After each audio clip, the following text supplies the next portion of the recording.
kebaikan Tuhan. Kemarin kita baru bersaksi, sebagian orang sudah bersaksi di kaum keluarga.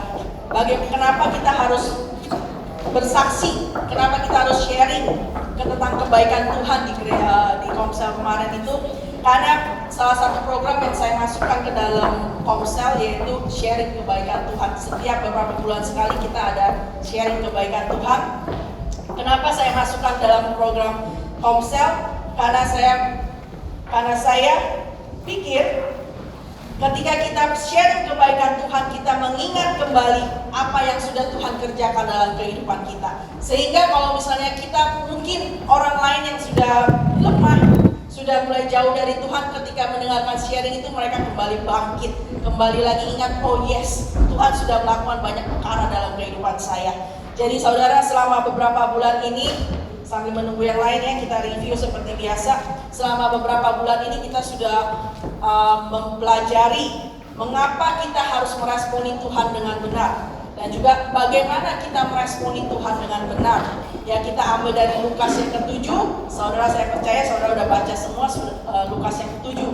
Perempuan yang berdosa ini datang kepada Tuhan Yesus. Dosanya yang begitu banyak sudah diampuni, sehingga banyak juga dia berbuat kasih karena dia sudah menerima kebaikan Tuhan. Oke, bagaimana kita harus meresponi Tuhan dengan benar? Yang pertama kita sudah bahas yang waktu itu, kita harus membuka hati. Membuka hati kalau misalnya kita sadar kalau sebagai manusia kita nggak bisa menyelamatkan diri sendiri. Sebagai manusia kita perlu Tuhan sebagai juru selamat. Terus membuka hati supaya kehendak Tuhan yang terjadi dalam kehidupan kita. Dan yang kedua waktu itu kita sudah bahas, yaitu bijak dalam menentukan pilihan. Kita sudah bahas bagaimana Abraham dan Lot, mereka mengambil keputusan masing-masing, tapi Abraham mengambil keputusan memprioritaskan Tuhan di atas segalanya, di atas kehidupannya. Tapi Lot mengambil keputusan berdasarkan apa yang dia lihat. Oh, indah dipandang mata sungai Yordan, di tepi sungai Yordan itu banyak tempat yang indah, tempat yang seperti taman Tuhan dikatakan. Dia melihat apa yang indah menurut manusia, tetapi Abraham melihat memprioritaskan Tuhan di atas segalanya. Sehingga kita melihat bagaimana mereka mengambil keputusan itu. Ketika menghadapi pilihan itu, mereka mengambil keputusan mempengaruhi bagaimana akhir hidup mereka. Saudara, kita sudah bahas tentang akhir hidup Abraham yang menjadi bapak orang percaya, dan kita juga sudah lihat bagaimana kehidupan Lot yang akhirnya keturunannya menjadi musuh bangsa Israel di masa-masa mendatang. Oke, poin yang ketiga waktu itu kita sudah bahas, yaitu adalah bagaimana kita meresponi Tuhan dengan benar, tetap hidup di dalam iman. Kita ada membahas 3 poin waktu itu ya. Poin yang pertama, iman kepada Kristus mendatangkan keselamatan. Kedua, iman kepada Kristus mendatangkan mujizat. Mujizat itu kesembuhan, berkat, apa yang dulu gak pernah dipikirkan, sekarang kita bisa mendapatkan mujizat. Iman kepada Kristus mendatangkan mujizat. Dan yang ketiga, kemarin kita bahas, iman kepada Kristus mendatangkan perubahan hidup. Ya saudara, kita membahas perubahan hidup itu gak enak. Karena ketika kita diproses Tuhan itu, di mana-mana proses itu nggak enak. Kalau proses itu enak, banyak orang langsung berbondong-bondong ikut Tuhan.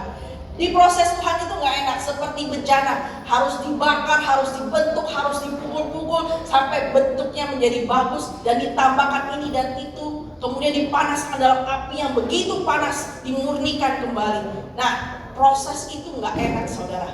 Tetapi kalau kita punya iman kepada Kristus, ketika kita menghadapi proses kehidupan, kita akan tetap terus maju di dalam Tuhan. Karena kita cuma punya 2 pilihan. Ketika kita diproses, apakah kita mau masuk lebih dalam lagi dalam Tuhan atau meninggalkan Tuhan. Di proses itu nggak enak, tetapi kalau kita diproses sama Tuhan, akhirnya akan menjadi sesuatu yang indah. Oke, hari ini saudara, saya masih akan melanjutkan meresponi Tuhan bagian yang kelima hari ini. Tapi poin yang keempat, karena ada 4 poin dalam iman yang ingin saya bagikan. Yang pertama, iman kepada Kristus mendatangkan keselamatan, sudah kita bahas. Iman kepada Kristus mendatangkan mujizat, sudah kita bahas. Iman kepada Kristus mendatangkan perubahan hidup, sudah kita bahas. Hari ini bagian yang keempat, iman kepada Kristus menghasilkan buah. Saudara, dalam renungan harian yang beberapa bulan mulai minggu ini kalau nggak salah kita bagikan, itu kita membahas tentang Yohanes Pembaptis ketika dia mendapatkan firman Tuhan. Kemudian dia mendatangi seluruh daerah Yordan. Dia menyerukan, bertobatlah dan berilah dirimu dibaptis dan Allah akan mengampuni dosamu. Ya, di sana itu dari banyak orang-orang dari Yerusalem, dari Yudea, dari sekitar Yordan, mereka datang kepada Yohanes Pembaptis dan kemudian mereka mengakui dosa dan dibaptis. Ya, dan dia banyak menasehati mereka supaya hidupnya itu harus berubah. Yang dulunya menagih pajak banyak, nggak boleh nagih pajak banyak lagi. Pokoknya dia menasehati banyak orang. Dan dia juga langsung menegur orang-orang Farisi, orang-orang Saduki. Dia bilang apa? Saudara kalau mau baca silakan dibaca dalam Matius yang ke-5. Ya. Kemudian dia berkata begini, hasilkanlah buah yang sesuai dengan pertobatan. Nah, penting bagi kita orang Kristen, pengikut Kristus, kalau kita itu bukan cuma dibaptis, bukan cuma datang ke gereja, bukan cuma berikan persembahan segala macam, atau mungkin kadang-kadang ada orang, saya nggak bisa ke gereja nih, tolong titip persembahan gitu ya. Bukan cuma untuk dibaptis dan juga untuk datang ke gereja, tapi penting bagi kita untuk menghasilkan buah yang sesuai dengan pertobatan. Ayo, kalau kita sudah dibaptis, sudah datang ke gereja setiap minggu, mungkin sudah ikut komsel, mungkin ada acara apa lain lagi, kita sudah ikut campur segala macam. Tapi kalau misalnya kehidupan kita tetap sama, kehidupan kita tidak menghasilkan, tidak ada buah yang dihasilkan, maka semuanya sia-sia. Karena dilanjutkan lagi ya, dia mengatakan seperti di Yohanes Baptis, dia bilang begini, kapak itu sudah tersedia pada setiap akar pohon. Dan setiap pohon yang tidak menghasilkan buah yang baik, pasti akan ditebang dan dibuang ke dalam api. Nah, kehidupan kita yang sudah beriman kepada Kristus, that's good, bagus. Tapi mari kita maju lebih dalam lagi, harus menghasilkan buah. Penting sekali bagi kita untuk menghasilkan buah. Ayo katakan kepada diri sendiri, saya harus menghasilkan buah. Iya, kalau sampai di rumah nanti kita ingat lagi, saya harus menghasilkan buah ya. Ngomong lagi. Nah, hal ini juga dikonfirm sama Tuhan Yesus. Jadi bukan cuma Yohanes Pembaptis doang yang ngomong, hal ini juga dikonfirm oleh Tuhan Yesus. Tuhan Yesus mengatakan dalam Matius yang ke-7 ya, dia mengatakan begini, dari buahnya lah kamu akan mengenal mereka. Setiap pohon yang menghasilkan buah yang baik, setiap pohon yang baik akan menghasilkan buah yang baik. Sebaliknya, setiap pohon yang tidak baik menghasilkan buah yang tidak baik. Ya. Dan setiap pohon yang menghasilkan buah yang tidak baik pasti ditebang dan dibuang ke dalam api. Dikonfirm sekali lagi sama Tuhan Yesus perkataan Yohanes Pembaptis ini. Jadi saudara, ini penting sekali buat kita. Kalau kita mempunyai iman di dalam Kristus, berarti kita harus menghasilkan buah. Dan untuk menghasilkan buah itu salah satunya adalah dengan bertumbuh. Gak ada tiba-tiba kalau misalnya kita tanam sesuatu, tiba-tiba langsung keluar bunga, langsung keluar buah gitu kan. Nah, jarang gitu kan, kecuali pohon toge. Toge mungkin hari ini nanam, besok mungkin udah keluar kepala toge ya. Nah, selain kita bertumbuh, selain kita menghasilkan buah, pertama-tama kita harus bertumbuh. Jadi saudara, pertumbuhan itu penting, tapi jangan sampai bertumbuh tapi tidak menghasilkan buah. Ngerti ya saudara?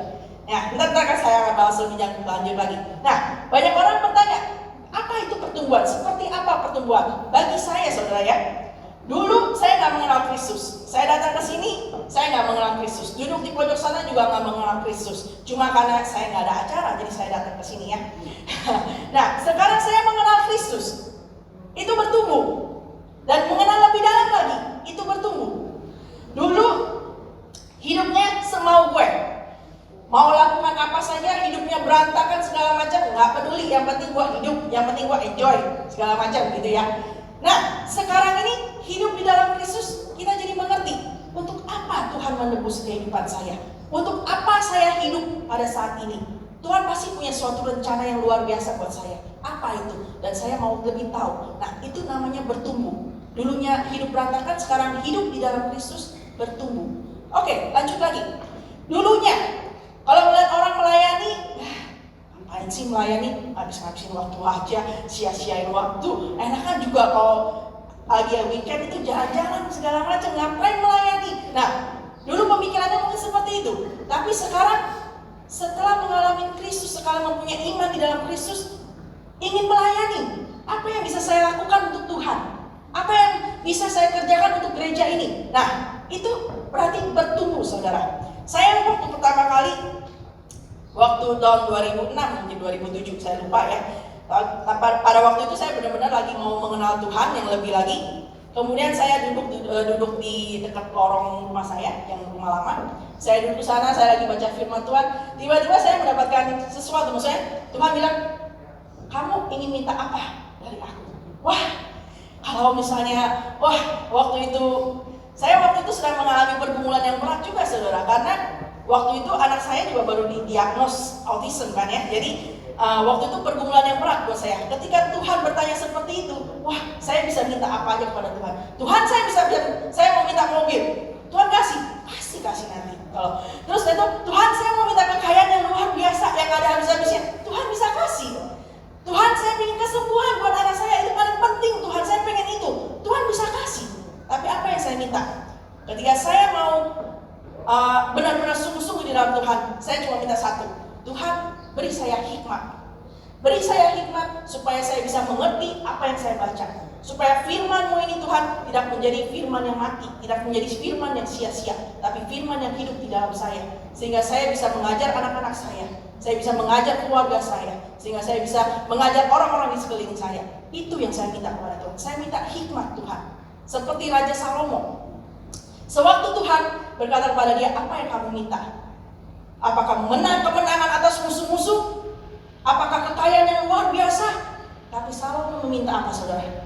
Dia minta hikmat untuk mengajar bangsa Israel, untuk bisa memimpin bangsa Israel. Tuhan berikan hikmat kepada dia dan berikan juga segala sesuatu yang gak dia minta, Tuhan tambahkan semuanya kepada dia. Nah, itu saudara.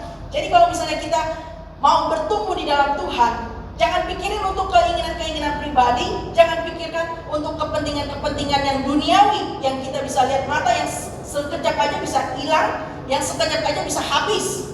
Tetapi kita pikirkan apa untuk yang maunya Tuhan untuk kita. Jangan sampai kita untuk hal-hal yang duniawi. Nah, itu saudara, jadi ketika kita memikirkan sesuatu untuk Tuhan itu gak bakal diam aja, saudara. Tuhan berikan, bahkan Tuhan limpahkan segala yang kita gak minta. Amin. Jadi saudara, saya mau mengencourage saudara, jangan sampai kita meminta sesuatu kepada Tuhan hanya untuk kepentingan pribadi, hanya untuk kepuasan sementara. Tapi mintalah, Tuhan, beri saya sesuatu supaya saya bisa melayani Engkau. Atau mungkin kita berkata, Tuhan, beri saya hati supaya hidup saya berkenan di hadapan-Mu. Itu yang lebih disenangi oleh Tuhan, ya, daripada harta-harta yang sebentar aja akan lenyap. Mendingan sesuatu yang untuk menyenangkan Tuhan. Oke, lanjut lagi, saudara. Bagaimana pertumbuhan itu? Kalau dulu kita nggak bisa berdoa, disuruh berdoa setengah detik sudah selesai, karena nggak tahu apa yang mesti ngomongin. Tapi sekarang kalau disuruh berdoa sampai, ini orang kalau berdoa lama banget ya. Ya, sampai kayak begitu, berarti itu ada pertumbuhan di dalam kehidupan dia, saudara. Dan dulu kalau bisa disuruh baca firman Tuhan, baru baca sebentar, ngantuk, pengen tidur. Tapi sekarang pas lagi buka firman Tuhan, rasanya kepengen sekali mendengarkan apa yang Tuhan ingin ajarkan kepada saya. Haus dan lapar. Pada waktu ke gereja juga, saudara. Pada waktu ke gereja mendengarkan firman Tuhan, mungkin dulu ketiduran. Karena enak ya dinabobokan oleh firman Tuhan begitu ya, ketiduran. Tapi sekarang waktu datang ke gereja dengan semangat berkobar-kobar, apa yang ingin Tuhan nyatakan kepada saya, kehidupan saya apa yang perlu diperbaiki. Itu yang kita namakan pertumbuhan. Mau mengenal Tuhan lebih lagi, itu bertumbuh. Dan kalau saudara mungkin kalau misalnya ada yang lebih lagi di dalam Tuhan, pengen lebih lagi, mungkin perlu ambil sekolah teologi ya gitu ya, sertifikat. Saya ingin lebih bertumbuh di dalam Tuhan, teologi S1, S2, S3, lanjut S4. Asal jangan menjadi teler, saudara, bahaya. Ya, jadi saudara, penting kita untuk bertumbuh dan menghasilkan buah. Jangan cuma bertumbuh, tapi menghasilkan buah harus gitu ya. Kalau kita mau bertumbuh, hal yang pertama yang harus kita perhatikan apa? Yang paling pertama adalah hati kita. Paling pertama hati kita. Makanya dalam Alkitab, jagalah hati dengan segala kewaspadaannya, ya. Karena dari sanalah memancar kehidupan. Jaga hati kita. Sewaktu saudara datang ke dalam gereja ini, Saudara, hati saudara tidak mempunyai expectation apa-apa, nggak punya pengharapan apa-apa. Saya datang ke sini cuma untuk duduk-duduk aja, panas-panasin, cuma setor muka ke objek mungkin ya, gitu ya. Saudara kalau punya hati yang sudah di-set dari rumah, saya mau datang ke gereja. Baik itu mau datang ke gereja ataupun mendengarkan khotbah online. Kalau saudara sudah set hati apa yang Tuhan ingin katakan kepada saya, saudara akan mendapatkan sesuatu. Walaupun firman Tuhan itu yang dibawakan singkat, Tuhan Yesus sumber pengharapan. Saudara akan membawakan itu pulang menjadi rema dalam kehidupan saudara. Saudara godok di rumah, iya benar ya saudara, Tuhan itu benar-benar sumber pengharapan saya. Dan itu benar-benar kalau saudara udah siapin hati, itu firman Tuhan sesederhana apapun akan menjadi rema yang luar biasa dahsyat buat saudara. Tapi kalau misalnya saudara nggak punya hati, firman Tuhan sehebat apapun, seluar biasa apapun yang dibawakan oleh hamba-hamba Tuhan yang luar biasa terkenal, itu nggak bakal masuk ke dalam hati, cuma lewat begitu aja, nggak ada yang masuk ke dalam hati. Ya, jadi saudara, hati kita itu penting. Di dalam Matius yang ke-13 perumpamaan tentang penabur, saudara sudah tahu kan? Dulu saya juga pernah singgung sedikit tentang itu. Jadi penabur itu tugasnya hanya menaburkan firman Tuhan, benih firman Tuhan. Nah, ketika kita datang, hati kita itu, apakah hati yang seperti di pinggir jalan, atau hati yang penuh semak berduri, atau hati yang seperti tanah yang berbatu-batu, atau hati kita sudah set seperti hati yang seperti tanah yang subur, tanah yang baik, yang siap menerima benih firman Tuhan. Nah, itu saudara. Jadi kalau misalnya itu kita paling penting harus siapkan hati untuk datang mendengarkan firman Tuhan. Baik itu online.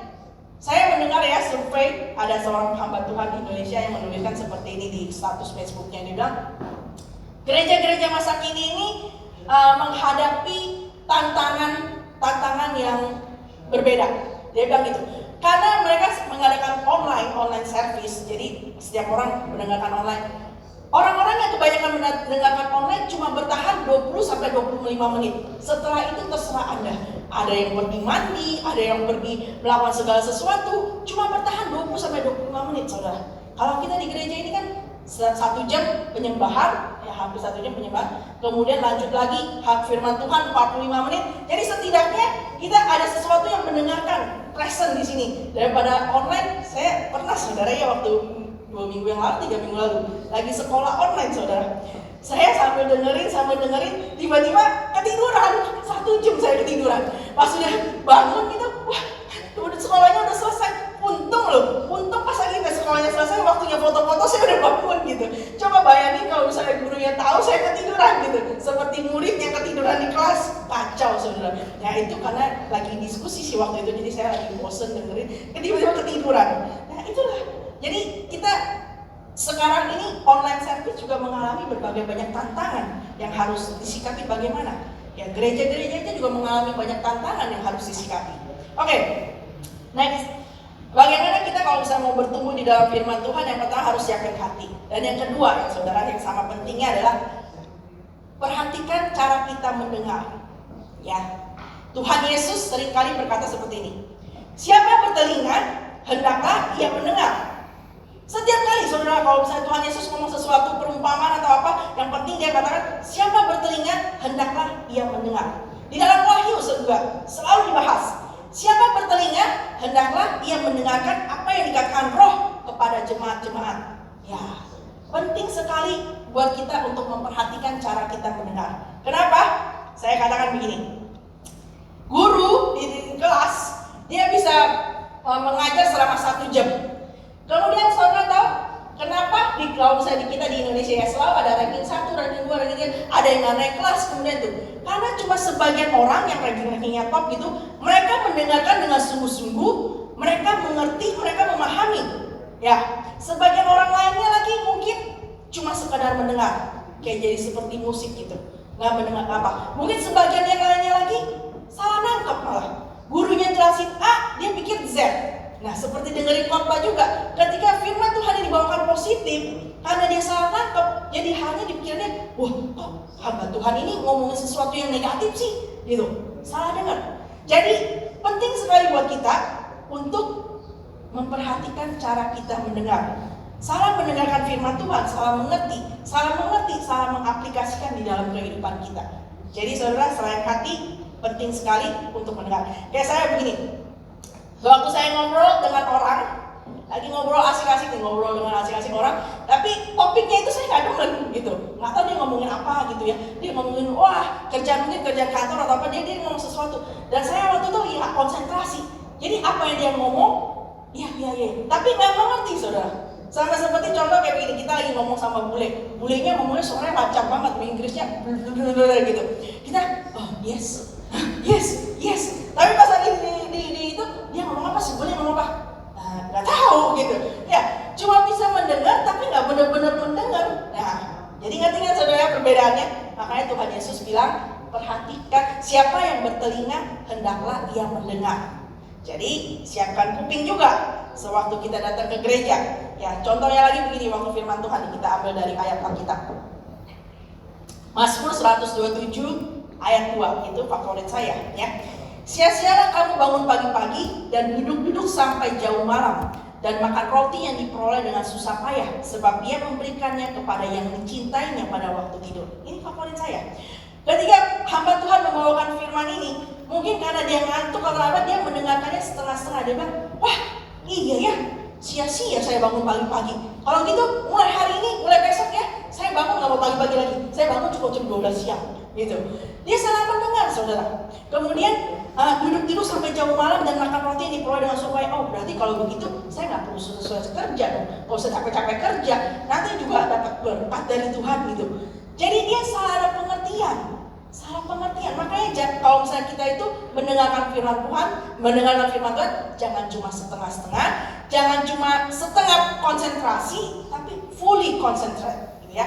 Maksudnya konsentrasi penuh lah, gitu, supaya apa yang ingin disampaikan kita bisa nangkep benar-benar, kita mempunyai telinga. Kan ada orang Indo kan ngomong itu kuping atau cantelan sih ya. Karena cuma buat cantelan doang, orang ngomong apa tuh nggak dengar gitu. Biasanya ya anak-anak ya, kalau bilang gue mau kerjain ini gitu, nggak dengar gitu. Sampai akhirnya maminya udah naik nyanyi sampai berapa oktav baru kedengeran, baru dikerjain. Nah itulah saudara. Jadi kita harus siapkan hati dan juga menyiapkan telinga. Nah, ketika firman Tuhan ini dibawakan bukan cuma itu saudara, bukan cuma jiplak dari saya dengar khotbah orang lain kemudian saya jiplak kemudian saya bawakan di firman Tuhan. Saya percaya setiap hamba Tuhan yang membawakan firman Tuhan itu, dia itu melalui berbagai pergumulan, juga persekutuan dengan Tuhan, apa yang ingin Tuhan sampaikan kepada setiap jemaat. Ya, juga mungkin melalui teguran-teguran yang Tuhan kasih kepada dia supaya disampaikan kepada setiap jemaat. Nah itu sesuatu yang luar biasa teman-teman. Membawakan firman Tuhan itu saya bilang seperti ini.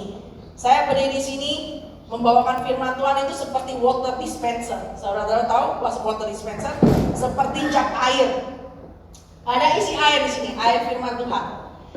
Saudara mau mengambil air itu atau enggak, itu urusan saudara. Ya. Kalau saudara haus akan firman Tuhan, saudara mau mendengarkan firman Tuhan, saudara akan mendapatkan sesuatu. Saudara minum dari firman Tuhan itu, minum air itu, saudara mendapatkan sesuatu.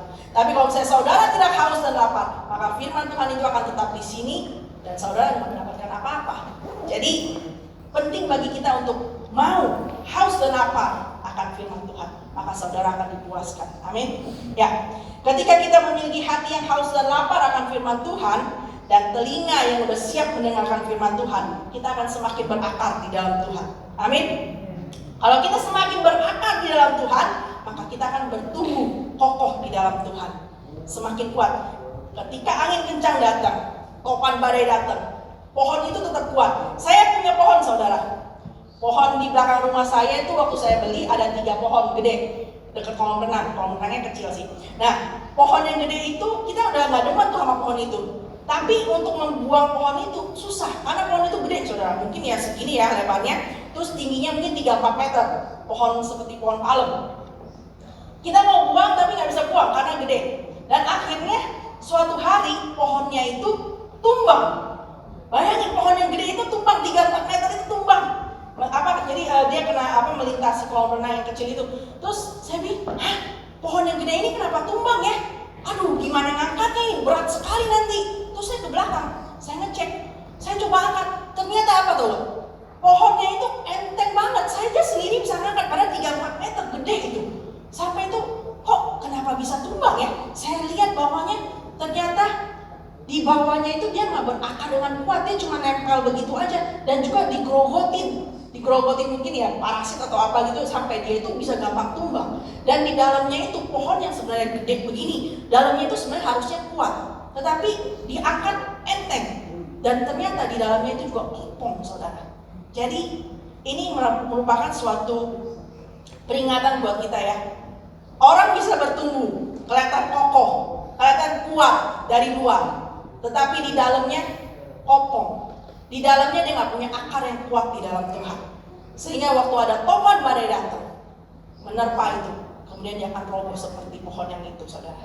Jadi saudara, penting buat kita bukan cuma bertumbuh kokoh, bukan cuma kelihatan hebat di luar, bukan cuma kelihatan kuat di luar, tetapi dalamnya kopong.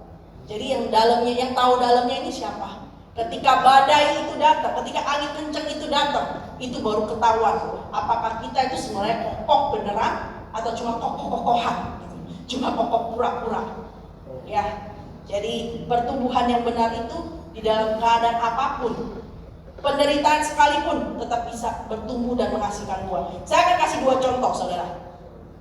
Ayub, saudara udah tahu Ayub kan? Minggu lalu sudah dibahas sedikit sama Tante Jasmine. Ayub itu justru bertumbuh di dalam penderitaannya. Ya, kalau selama ini kita belajar Ayub itu menderita segala macam, tapi saya mau katakan pada hari ini, Ayub justru bertumbuh di dalam penderitaannya. Mau tahu kenapa, saudara? Ayub dituliskan memang Ayub orang yang saleh, jujur, dia takut akan Tuhan dan menjauhi kejahatan. Tapi Ayub hanya mendengar tentang Tuhan dari orang lain saja. Saudara, kalau baca dalam Ayub yang 42 ayat yang kelima, ya, pasal di terakhirnya dia mengatakan, sekarang mataku sendiri memandang engkau, ya. Jadi saudara, melalui berbagai penderitaan itu, Ayub bertumbuh di dalam penderitaan. Penderitaan itu nggak membuat dia semakin mengecil, sampai istrinya bilang, kamu mau ngapain lagi, ya? Ternak-ternaknya kita begitu banyak, udah habis semua, hilang. Anak-anak kita udah mati, udah kutukin aja Tuhan kamu, matilah sana, dia bilang gitu. Sekarang badan kamu juga seperti ini lagi, udah mati aja sana. Nah, tetapi Ayub dia bertumbuh di dalam penderitaan. Di dalam penderitaan itu dia malah mengalami Tuhan secara pribadi. Di dalam penderitaan itu dia mengenal Tuhan lebih lagi. Itu yang kita belajar, saudara. Ini adalah orang Kristen sejati. Dia dalam segala situasi dia bisa bertumbuh dan menghasilkan buah. Contoh yang lain lagi, saudara, satu lagi, Rasul Paulus. Saudara tahu Rasul Paulus di dalam suratnya kepada Filemon, dia menulis surat kepada Filemon. Dia tulis itu bukan dalam keadaan senang-senang, mungkin dia lagi di Roma, lagi melihat Roma yang terkenal, Koloseum gitu. Dia lagi melihat pemandangan Koloseum gitu yang indah, yang megah gitu, sambil menulis surat kepada Filemon. Enggak. Dia menulis surat kepada Filemon itu, dia lagi di dalam penjara, saudara. Bahkan di dalam penjara itu pun dia bisa memenangkan jiwa, yaitu Onesimus. Onesimus itu adalah budaknya Filemon. Dia itu kabur dari Filemon, mungkin dia mencuri uang terus dia kabur dari Filemon, dan nggak tahu sampai bagaimana dia sampai di Roma dan di penjara bersama-sama dengan Rasul Paulus. Di sana dia melayani Rasul Paulus, dan Rasul Paulus menuliskan surat kepada Filemon. Melalui Onesimus, kamu balik lagi ke Filemon gitu ya. Dulu kamu itu nggak berguna. Dulu Onesimus tidak berguna. Namun sekarang di dalam Kristus dia berguna, baik bagi Filemon maupun bagi aku. Rasul Paulus bilang. Jadi saudara, ini adalah dua contoh di mana kita itu bisa bertumbuh dalam keadaan apapun. Dalam penderitaan, dalam keadaan suka, dalam keadaan senang. Kalau dalam penderitaan, dalam keadaan susahnya kita bisa bertumbuh. Bagaimana dengan kita yang keadaan senang begini? Saudara dalam keadaan senang hari ini? Amin. Saudara keadaan senang? Ya. Kalau mereka bisa bertumbuh di dalam penderitaan, apalagi kita yang dalam keadaan sukacita, dalam keadaan senang ini, kita bisa juga bertumbuh dan menghasilkan buah. Amin. Ya, hal ini mengajarkan kita, benar-benar mengajarkan kita, saudara, dalam situasi apapun, baik itu dalam keadaan baik ataupun tidak baik, senang ataupun susah, kita dapat bertumbuh. dan juga menghasilkan buah. Sekali lagi saya katakan, karena penting hari ini, topik hari ini penting sekali. Jangan cuma bertumbuh tetapi tidak menghasilkan buah. Sekali lagi, jangan cuma bertumbuh tetapi tidak menghasilkan buah. Menghasilkan buah itu saudara, Rasul Paulus tadi Yohanes Pembaptis dan Tuhan Yesus sudah mengatakan harus menghasilkan buah-buah pertobatan. Nah, kita sekarang membahas tentang buah pertobatan. Mengapa kita harus menghasilkan buah? Karena tadi Yohanes sudah bilang, kapak itu sudah tersedia pada setiap akar pohon. Kemana kita melangkah? Saudara mau tidur, saudara mau ke WC, saudara mau ke sekolah, saudara mau kerja, kapak itu sudah tersedia, selalu ada di kaki kita. Kalau kita tidak menghasilkan buah yang baik, tinggal ditebang, tinggal dibuang ke dalam api. Ya, kenapa kita harus menghasilkan buah? Karena menghasilkan buah adalah perintah Tuhan Yesus. Kita baca sama-sama, Yohanes yang ke-15. Yohanes yang ke-15. Yohanes ke-15 ayat yang ke-8. Yohanes yang ke-15 ayat yang ke-8. Dalam hal ini Bapakku dipermuliakan, yaitu jika kamu berbuah banyak, dan demikian kamu adalah murid-muridku. Nah, kalau kita menghasilkan buah yang banyak, berarti kita adalah murid-murid Tuhan. Kemudian kita lanjutkan ayat 16. Yohanes yang ke-15 ayat ke-16. Bukan kamu yang memilih aku, tetapi akulah yang memilih kamu. Dan aku telah menetapkan kamu supaya kamu pergi dan menghasilkan buah.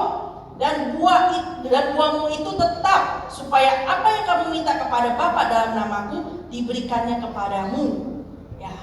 Jadi ini adalah suatu perintah buat kita saudara untuk menghasilkan buah.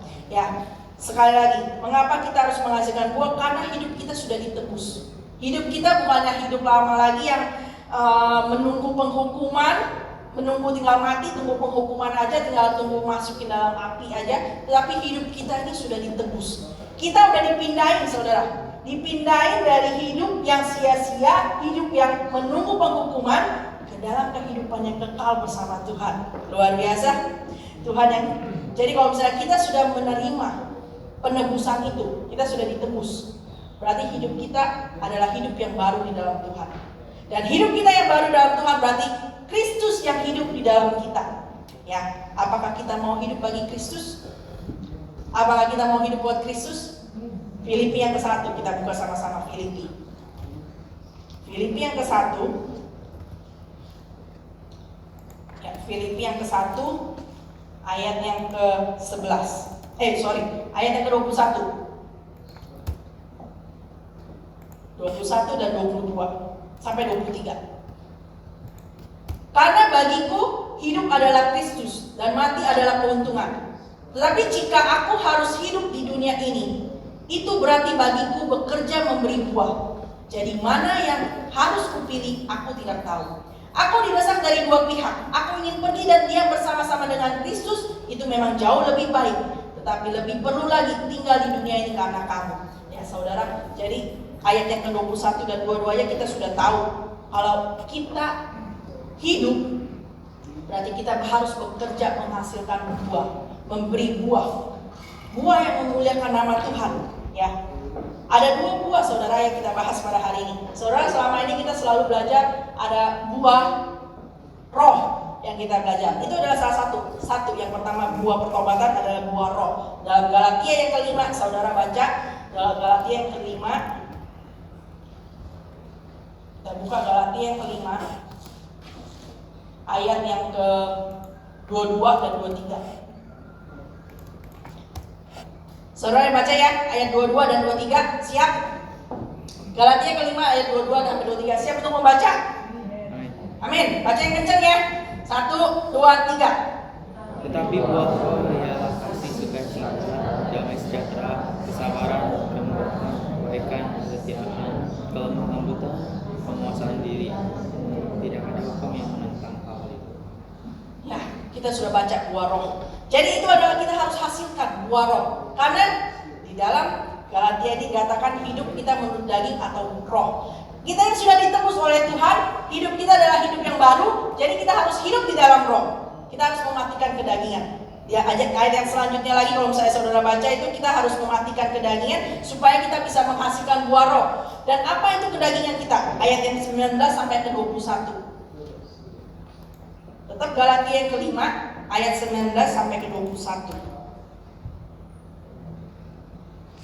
Siap untuk membaca? Amin ya. Oke, ayat yang ke-19. 1, 2, dan 3.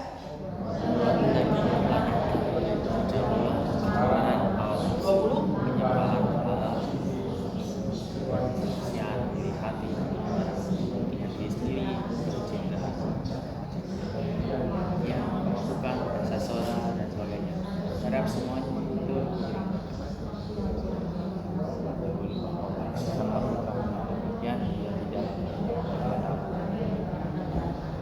Oke, ya saudara, saya bacakan sekali lagi ayat yang ke-19 sampai ke 21 yang lebih kenceng lagi ya.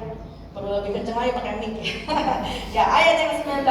Perbuatan daging sudah nyata, setelah nyata, yaitu percabulan, kecemaran, hawa nafsu, penyembahan berhala, sihir, perseteruan, perselisihan, iri hati, amarah, kepentingan diri sendiri, pencideraan, roh pemecah, kedengkian, kemabukan, pesta pora, dan sebagainya. Terhadap semuanya itu kuperingatkan kamu seperti yang telah kubuat dahulu, bahwa barang siapa melakukan hal-hal yang demikian, ia tidak akan mendapat bagian dalam kerajaan Allah. Jadi saudara, kalau kita sudah benar-benar ikut Tuhan, iman, kita mempunyai iman kepada Kristus, kita sudah harus mematikan kedagingan. Dan kedagingan ini yang tadi kita baca, ayat 19 sampai ke 21, kedagingan itu. Dan kita harus menghasilkan buah roh, yaitu ayat yang selanjutnya, 22 sampai ke 23. Bagaimana caranya? Ayat yang ke-24. Barang siapa menjadi milik Kristus, ia telah menyalibkan daging dengan segala hawa nafsu dan keinginannya. Jadi keinginan-keinginan duniawi itu udah harus dihancurkan, udah harus dimatikan, saudara. Jangan bilang, saudara bilang, udah gak bisa deh, saya gak bakal bisa berubah, saya gak bakal bisa menjadi pengikut Tuhan. Kalau misalnya saya harus begini, harus menghasilkan buah roh, saya gak bakal bisa. Karakter saya itu dari dulu udah begini, saya dari lahir karakternya udah seperti ini, gak bakal bisa berubah lagi, gitu ya. Tapi saudara, pilihannya cuma dua. Saudara mau menyalibkan diri atau saudara mau menerima penghukuman. Ya, di dalam Kristus kita bisa. Saya punya dulu saya selalu ngomong gini nih. Saya pikir sebagian orang juga pernah mengalaminya. Saya dulu selalu ngomong gini. Kalau ada apa-apa, kalau ada sesuatu yang shocking gitu ya, saya bilang, waduh, mati lu, ya, mati lu, gitu. Nah, kemudian kadang-kadang kalau misalnya itu ada sesuatu yang karena saya selalu ngomongin, mati deh gua deh, saya selalu ngomong gitu. Sampai suatu saat ada teman saya, sahabat saya yang ngomong begini, ngapain yuk, utuki diri kamu sendiri. Oh iya ya, apa yang kita ucapkan terjadi kan ya. Jadi kalau misalnya saya bilang mati deh gua, lah matilah lama-lama gitu. Atau mati deh, berarti kita sumpahin orang cepat mati. Ya, sejak itu saya berubah, saudara. Saya nggak berani itu, padahal dari muda saya selalu ngomong mati lu, mati gua gitu ya. Selalu ngomong kayak begitu. Tapi karena diberi tegur, oh iya, karena saya sudah dalam Kristus, ucapan saya harus mendatangkan berkat, bukannya kutuk, baik buat diri saya sendiri maupun orang lain. Jadi sekarang saya harus berubah, nggak boleh ngomong itu lagi. Jadi kalau misalnya ada gitu, oh ya, berdoa aja, berdoa gitu. Kalau ada sesuatu yang shocking. Oke. Jadi buah roh dalam kehidupan kita itu harus menunjukkan, kalau itu menunjukkan sebagai bukti nyata. Buah roh itu karakter kita yang berubah ya. Menunjukkan sebagai bukti nyata kalau hidup kita ada di dalam Kristus dan Kristus di dalam kita. Itu bukti nyata, karakter kita berubah. Nggak ikut lagi dengan keduniawian, nggak ikut lagi keinginan daging, tetapi keinginan roh. Itu ada perubahan karakter dalam kehidupan seseorang. Nah, jadi itu benar-benar orang itu iman di dalam Kristus, berarti dia benar-benar beriman kepada Tuhan Yesus dan dia menghasilkan buah roh. Kemudian lanjut. Ya, ada satu lagi saudara yang buah yang saya ingin katakan, yaitu buah di dalam pekerjaan. Kolose yang ke-1. Kita buka sama-sama Kolose yang ke-1. Kolose yang ke-1 ayat 9 sampai ke 11. Kolose yang ke-1 ayat 9 sampai ke 11. Sebab itu sejak waktu kami mendengarnya, kami tiada henti-hentinya berdoa untuk kamu. Kami meminta supaya kamu menerima segala hikmat dan pengertian yang benar untuk mengetahui kehendak Tuhan dengan sempurna. sempurna, sehingga hidupmu layak di hadapannya, serta berkenan kepadanya dalam segala hal. Dan kamu memberi buah dalam segala pekerjaan yang baik, dan bertumbuh dalam pengetahuan yang benar tentang Allah, dan dikuatkan dengan segala kekuatan oleh kuasa kemuliaannya untuk menanggung segala sesuatu dengan tekun dan sabar. Ya saudara, ini saya baca berhenti sampai sini, tetapi dari sini kita bisa mengerti kalau kita juga perlu menghasilkan buah dalam pekerjaan. Kita itu udah dipanggil Tuhan, kita percaya kepada Tuhan, pasti ada karunia, talenta yang Tuhan berikan kepada kita untuk kita kembangkan. Tuhan gak panggil kita dengan sia-sia saudara. Oh, saya panggil Mila ya, saya panggil Mila untuk percaya kepada Tuhan, untuk percaya kepadaku, untuk mengikuti aku. Tetapi tujuan hidup Mila apa? Biarkan saja, karena saya cuma panggil dia doang kok gitu. Tuhan gak panggil kita itu dengan sia-sia saudara. Tuhan melakukan sesuatu itu dengan tujuan dan maksud yang luar biasa. Cuma, nah itulah bagian kita untuk mencari, menggali apa yang Tuhan berikan kepada kita, apa yang harus saya kerjakan dalam Tuhan. Oleh sebab itulah ada komsel. Ya, di dalam komsel kita mengembangkan apa? Mungkin kita mencari tahu apa yang talenta kita yang Tuhan berikan kepada kita. Talenta apa yang Tuhan berikan kepada kita sehingga kita bisa kembangkan. Di dalam komsel itulah bibit-bibit baru itu kelihatan. Orang-orang yang saya waktu itu belajar manajemen dan kepemimpinan. Menjadi seorang pemimpin itu ada 3 teori saudara. Yang pertama, karena dari sejak lahir, berarti dia sudah punya bakat untuk menjadi seorang pemimpin. Yang kedua, karena didikan lingkungan. Walaupun dia bukan seorang lahir sebagai seorang pemimpin, tetapi ketika dididik oleh lingkungannya, dia bisa menjadi seorang pemimpin. Dan ketiga, gabungan. Ada bakat lahir dan juga dididik. Semakin dididik, semakin bagus jadinya saudara. Jadi di dalam komsel itu kita mencari talenta apa yang kamu miliki, talenta apa yang kamu miliki. Ayo kembangkan talenta yang kamu miliki. Ayo kembangkan di tempat Elohim ini, di gereja ini. Apa yang kamu miliki, apa yang kamu bisa kerjakan gitu. Jadi saudara, jadi jangan malas-malas ya ikut komsel. Ya, waktu kita percaya pasti ada talenta yang Tuhan berikan kepada kita. Seperti yang tadi saya katakan, Tuhan ingin memberikan talenta apa kepada saya? Saya minta hikmat. Maka saya akan menggunakan hikmat, saudara. Jadi apapun yang ada kita, itu merupakan suatu modal. Modal untuk melayani Tuhan. Modal untuk percaya. Kalau kita nggak bisa apa-apa, kita bilang begitu dalam doa kita. Tuhan, ini aku. Aku mau melayani Engkau Tuhan. Tapi aku nggak tahu apa yang Engkau bisa kerjakan. Engkau yang tahu segala kekuranganku, segala kelebihanku. Engkau yang pakai apa yang Tuhan mau. Iya kan? Ya itu doa saya saudara. Waktu pertama kali saya mau melayani Tuhan, itu doa saya. Saya bilang, ini hidup saya. Waktu Tuhan bilang, makasih saya penglihatan, saya berkhotbah di suatu mimbar gitu. Saya ketawa sama Tuhan seperti Musa ketawa. Yang benar aja Tuhan, mau mengajak belepotan, masa Tuhan mau pakai? Tuhan jawab, Musa aja yang gagap aja bisa dipakai luar biasa. Kenapa kamu enggak? Oh iya, ya sudah. Apa yang Tuhan mau, kita ikutin saudara. Bukan apa yang kita mau. Tuhan, pokoknya saya nggak mau jadi pengkhotbah. Saya maunya mengadakan banyak mujizat, saudara. Tuhan ngomong sama Tuhan, saya mau mengadakan banyak mujizat. Ya Tuhan urapi saya dengan mujizat yang dari Tuhan, supaya saya itu menjadi orang yang terkenal, supaya saya mengadakan mujizat luar biasa, banyak pengikut Tuhan pasti. Gitu. Tapi apa yang Tuhan mau dalam kehidupan kita? Jangan apa yang kita mau.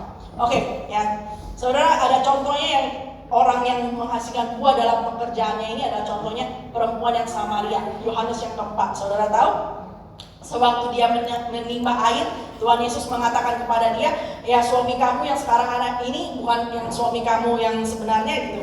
Terus dia pergi ke kota Samaria, terus dia kasih tahu orang yang banyak. Di sana ada seseorang yang kasih tahu kepada saya apa yang telah saya lakukan. Semua orang-orang yang banyak itu datang mencari Yesus. Sehingga orang-orang yang banyak itu menjadi percaya oleh karena perkataan perempuan itu tentang Yesus. Jadi perempuan ini saudara sudah menghasilkan buah dalam pekerjaan. Walaupun di dalam Alkitab tidak dituliskan buah roh yang dia hasilkan itu karakternya dia itu bagaimana, belum kelihatan. Tapi buah dalam pekerjaannya sudah kelihatan. Perempuan ini memberikan kesaksian kepada orang banyak sehingga mereka percaya. Ya, jadi saudara, intinya yang kita pelajari hari ini saudara, jangan hanya bertumbuh tapi tidak menghasilkan buah. Tapi mari kita bertumbuh dan menghasilkan buah, ya. Buah-buah pertobatan yang memuliakan nama Tuhan. Ya, saudara, sebagai penutup saya mau undang para musisi, ya. Kita mau renungkan lagi, saudara, ya. Begitu banyak yang sudah kita pelajari selama 2 bulan, 3 bulan ini tentang Tuhan yang begitu baik, saudara, ya. Kita kembali lagi ke Markus yang ke-7 ayat 47. Karena segala pembahasan topik yang kita bahas selama ini asalnya dari Lukas yang ke-7 ayat 47. Perempuan ini banyak berbuat kasih karena dia tahu dosanya yang begitu banyak aja udah diampuni oleh Tuhan. Sebab itu dia banyak berbuat kasih. Tapi orang yang merasa dosanya sedikit diampuni, sedikit pula dia berbuat kasih.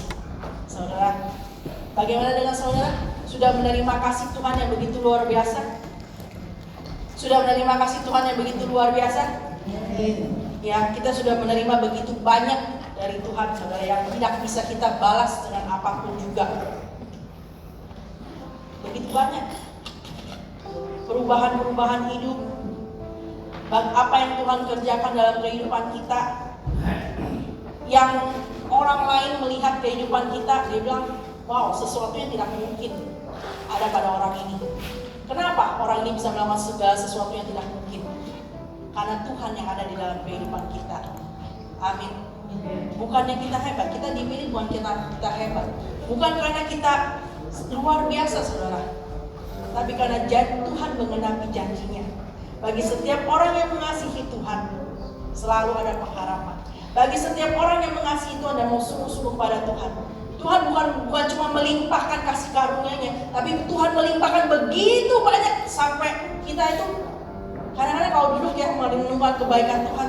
Saudara, kalau misalnya duduk diam waktu berdoa, saudara, coba renungkan kebaikan Tuhan. Apa yang selama ini Tuhan kerjakan dalam kehidupan saudara, dan apa yang membuat saudara itu gak bisa bersyukur kepada Tuhan. Kenapa? Duduk kita renungkan.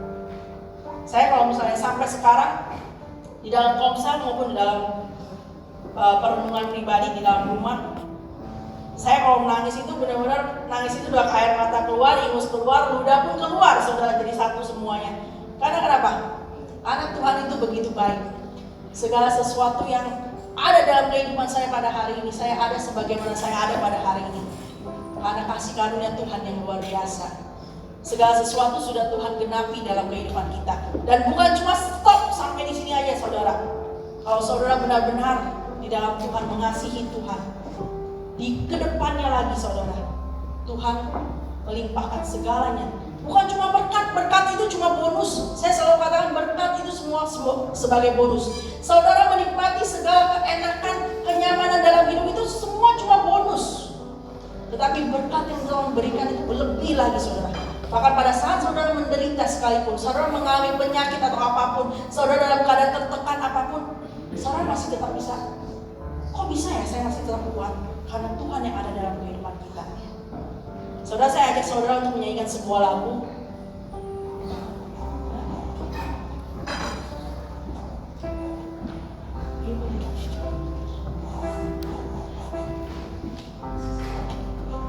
Saya mau mengajak saudara untuk menyanyikan sebuah lagu yang begitu memuliakan Tuhan. Mari kita berdiri, saudara, dan kita nyanyikan lagu ini dengan sepenuh hati, saudara. Kita memikirkan kebaikan Tuhan yang sudah melimpah dalam kehidupan kita. Mari kita naikkan pujian dengan segenap hati. Terima kasih Tuhan Yesus.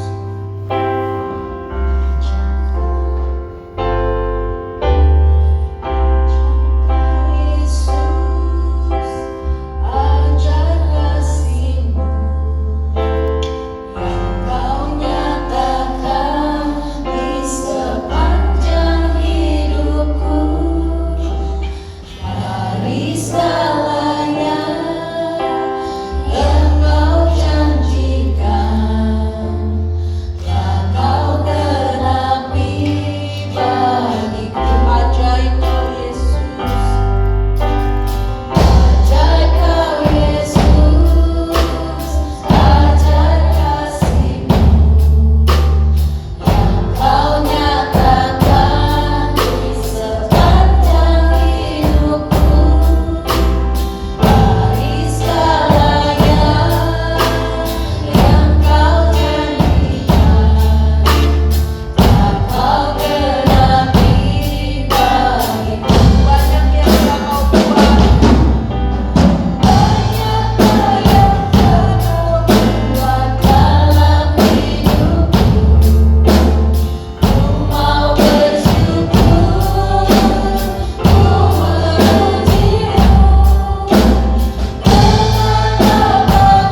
kami ya Tuhan. Engkau telah menunjukkan kasih-Mu yang begitu luar biasa dalam kehidupan kami. Tuhan, inilah kehidupan kami yang telah Engkau tebus dengan kuasa darah-Mu. Kami belajar pada hari ini Tuhan Yesus, kami belajar selama ini Tuhan. Begitu banyak berkat anugerah-Mu yang tidak terhingga, tidak terhitung dalam kehidupan kami. Kami tidak bisa membalas segala kebaikan-Mu Tuhan. Tapi inilah hidup kami Tuhan. Inilah hidup kami Tuhan. Kami mau sepenuhnya berserah kepadamu Tuhan. Apa yang hendak Kau kerjakan dalam kehidupan kami, kami percaya Tuhan, hidup kami telah ditebus untuk memuliakan nama-Mu Tuhan. Inilah hidup kami. Apapun kehendak-Mu Tuhan, biar Kau nyatakan dalam kehidupan kami. Jamah setiap hati kami Tuhan, jamah setiap hati kami. Agar kami tidak melihat apa yang dilihat oleh dunia, tapi kami melihat apa yang Engkau mau dalam kehidupan kami Tuhan. Terima kasih Tuhan Yesus, kami mau merenungkan lebih lagi Tuhan. Kami membawa suatu perenungan. Engkau telah mengerjakan begitu banyak dalam kehidupan kami. Apa yang bisa kami kerjakan untuk Engkau Tuhan? Apa yang bisa kami lakukan untuk Engkau Tuhan? Engkaulah Tuhan segalanya Tuhan. Kami mau benar-benar meresapi bahwa Engkaulah segalanya dalam kehidupan kami. Mari saudara kita nyanyikan lagu ini lagi saudara. Karena begitu banyak yang telah Tuhan lakukan dalam kehidupan kita. Mari kita angkat tangan dan bersyukur kepadanya. Ajaib Kau Tuhan. Ajar Kau Yesus, ajar kasih-Mu yang Kau nyatakan sepanjang hidupku. Dari segalanya yang Kau janjikan, Hati kami yang Kau genapikan. ajaib Engkau Tuhan. Kami mau bersyukur kepadamu Tuhan. Ajar Kau Yesus, ajar kasih-Mu yang Kau nyatakan di sepanjang hidupku. Dari segalanya yang Kau janjikan, Kau genapi bagiku. Banyak yang Kau buat dalam hidupku. Mau bersyukur, ku memuji-Mu. Dengan apa ku dapat membalas kasih-Mu. Sembah Kau Yesus selamanya. Ada tempat dunia Kau yang jaga, tempat dengan kasih-Mu ya Tuhan. Agar kami semua kembali lagi merasakan kasih-Mu ya Tuhan. Ada tempat dengan kasih-Mu Tuhan. Dengan apapun kami harus dalam kasih-Mu ya Tuhan. Sembah Kau Yesus selamanya. Banyak ya Tuhan yang telah Kau lakukan dalam kehidupan kami. Banyak yang Kau buat dalam hidupku. Mau bersyukur, ku memuji-Mu. Dengan apa ku dapat membalas kasih. Sembah Kau Yesus selamanya.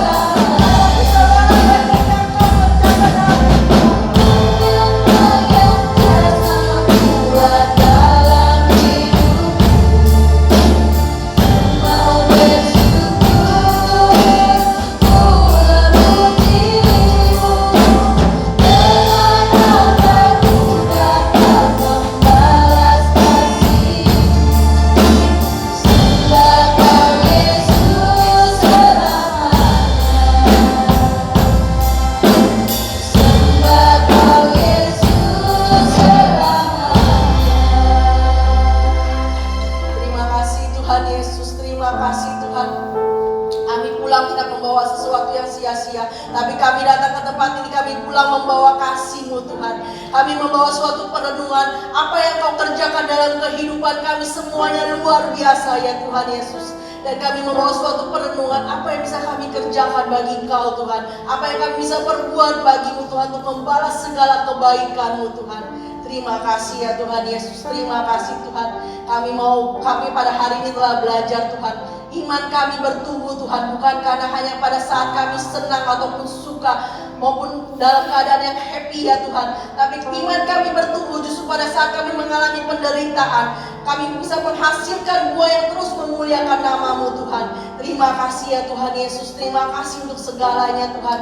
Kami mau Tuhan Yesus memberikan hidup sepenuhnya untuk Engkau. Dari sekarang sampai selama-lamanya kami adalah milik-Mu Tuhan. Biar Kau nyatakan pekerjaan-Mu dalam kehidupan kami Tuhan. Sehingga hidup kami semakin bertumbuh di dalam Kau, semakin menghasilkan buah yang memuliakan nama-Mu Tuhan Yesus. Biar orang-orang yang melihat kami Tuhan, kehidupan kami, mereka juga memuliakan nama-Mu. Terima kasih Tuhan Yesus untuk segalanya Tuhan. Kami serahkan seluruh kehidupan kami, jemaat-jemaat-Mu di Elohim ini Tuhan Yesus.